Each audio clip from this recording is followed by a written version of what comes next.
They say an apple a day keeps the doctor away, and there's some truth to that, as long as your apple of choice for us, the pink lady, is eaten as part of a healthy diet full of other fresh fruits and vegetables, rather than as an afterthought after a day of chips and processed foods.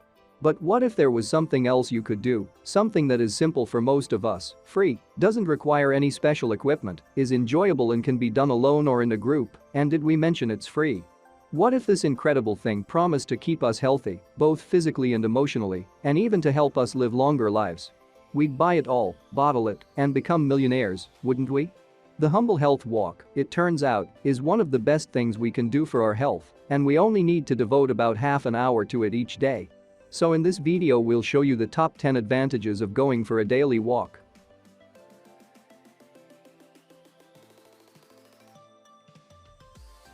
It's natural to associate calorie burning with sweating it out in the gym or pounding the pavements. And, while vigorous exercise like this is excellent for burning calories, it is not the only way to burn off any excess calories we consume. If you want to lose weight or are simply watching your calorie intake, the science behind weight loss or weight management is simple. We must burn off more calories than we consume. Our bodies do a good job of using the calories we eat to power all of our bodily functions, including digestion, breathing, movement, and even brain power. Even when we're sleeping, we're burning calories. But if we're serious about burning more calories, we need to move more and arguably eat less, but that's all subjective and depends on our metabolism and energy requirements. We'll need to eat slightly more if we're putting more demands on our body by exercising or having a manual job, for example, or an energetic toddler. What better method to get more exercise than to take a quick walk? The number of calories you burn while walking depends on your pace, distance traveled, and location. Walking on a flat surface won't burn as many calories as walking uphill, over uneven ground, or over rocky terrain. Find out how many calories you burn on your everyday stroll using a calorie counter. You can find out what you're burning, as well as your pace and distance if you have a smartwatch.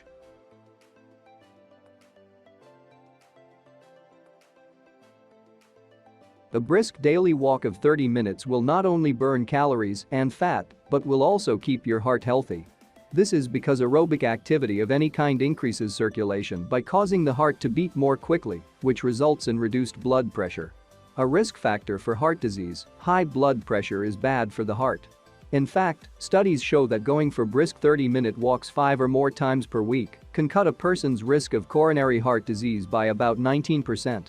Additionally, the risk of developing coronary heart disease decreases as you walk more frequently and at a faster pace. Therefore, if walking could be prescribed, it should be prescribed to everyone. We ought to all put on our walking shoes and do it anyhow since it isn't.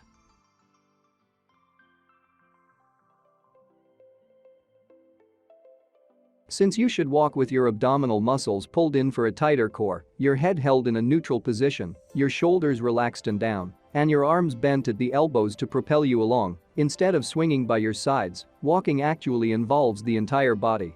Unsurprisingly, though, it benefits our legs the most, and the more we walk and the quicker we go, the better. Additionally, it is advisable to walk on uneven terrain, uphill, or up flights of stairs as much as possible. Even walking on a sandy beach will exercise our legs more than usual.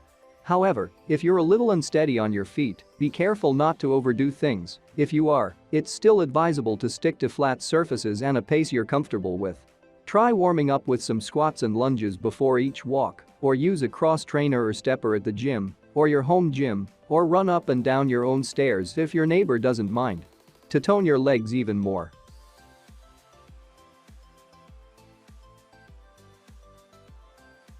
Diabetes type 2 can develop as a result of metabolic syndrome or prediabetes, which are conditions caused by high blood sugar levels. Type 2 diabetes can cause various health issues like impaired eyesight, heart disease, poor circulation, and even issues with men's erections. So it only makes sense to take all necessary precautions to prevent dangerously high blood sugar levels. Consuming a diet high in fruits, vegetables, lean protein sources, healthy fats, and whole grains will help you achieve this. But exercise is also a crucial factor. According to studies, a quick 15-minute walk after eating one of your 3 main meals each day can help to lessen the blood sugar spike that results from consuming a meal, particularly one high in carbohydrates. Even if you can't fit in 3 quick walks a day, walking for 30 minutes after a meal can still help to control blood sugar levels.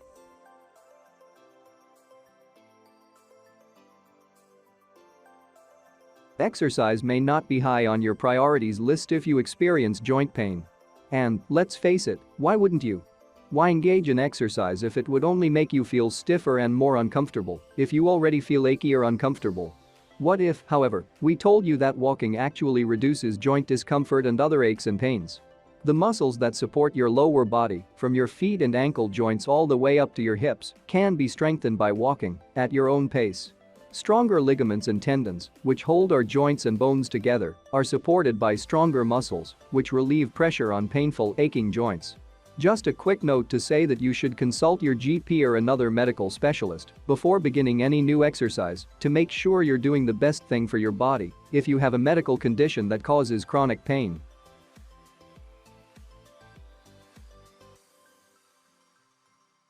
Our immune system serves as our body's first line of defense against viruses that are trying to infect us and cause illness. Our biological army, made up of a vast network of cells, chemicals, tissues, and organs, is always on the lookout for and eradicating intruders. We have better defense and are less prone to contract colds, flu, or stomach viruses if our immune systems are stronger.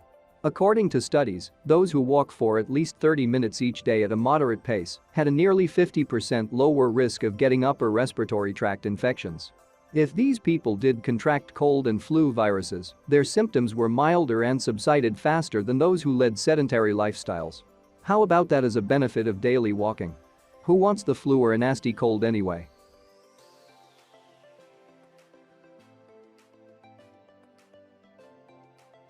How frequently have you woken up feeling drowsy, sought for coffee and a breakfast high in carbohydrates, only to feel even more drowsy a few hours later?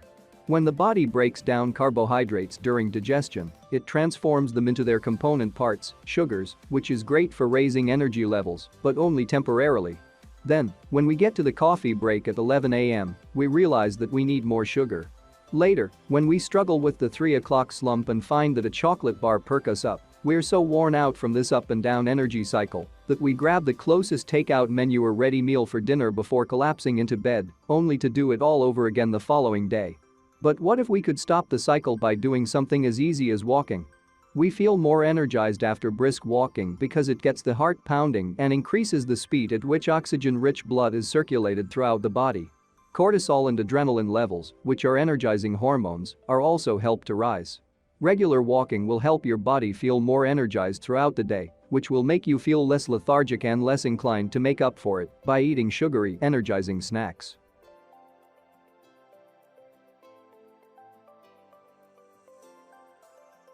The majority of these physical benefits of walking are associated with quick heart-pumping strolls, but for mental health, a leisurely stroll might be just as beneficial as one that is rapid.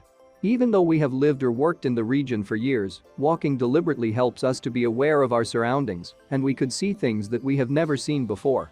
When you next go on a stroll, take some time to glance up at the buildings in your immediate area and observe the architecture as well as any odd decorations that residents may have on their balconies. Look below you as well to see all the evidence of nature persevering in the face of adversity, such as little weeds poking through paving cracks. What a marvel! Breathe deeply and take in all the sights, sounds, and smells of your surroundings. It offers tremendous mental satisfaction. Exercise like brisk walking also produces endorphins, which are feel-good chemicals like serotonin that give us a positive, high-like feeling. Mix up your walking to include both rapid walking and leisurely strolling to maximize the endorphin release. According to studies, walking can increase self-esteem, lessen the negative impacts of being socially disengaged, and reduce emotions of anxiety, despair, and pessimism. Therefore, it is just what the doctor ordered.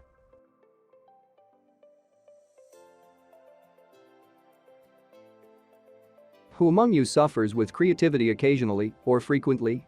While the rest of us find it difficult to come up with ideas for the birthday and sorry you're leaving cards that are routinely carried around the office, some of us are born with incredibly creative minds.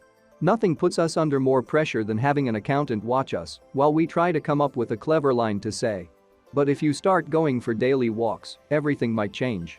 There's no denying that taking a walk helps us clear our minds, but new research suggests that walking can also inspire us to come up with original and innovative ideas. The next time you need to sign a card, go for a walk first, as they attribute this to walking, allowing for a freer flow of ideas.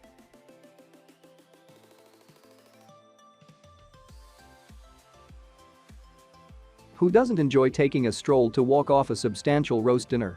That Sunday strolls undoubtedly aids in helping the mountain of roast potatoes, rhubarb crumble, and custard to dissipate. We were all right after all, as researchers have discovered that walking for at least 30 minutes each day lowers our risk of developing bowel cancer. This is assumed to be related to the fact that exercise stimulates bowel movement.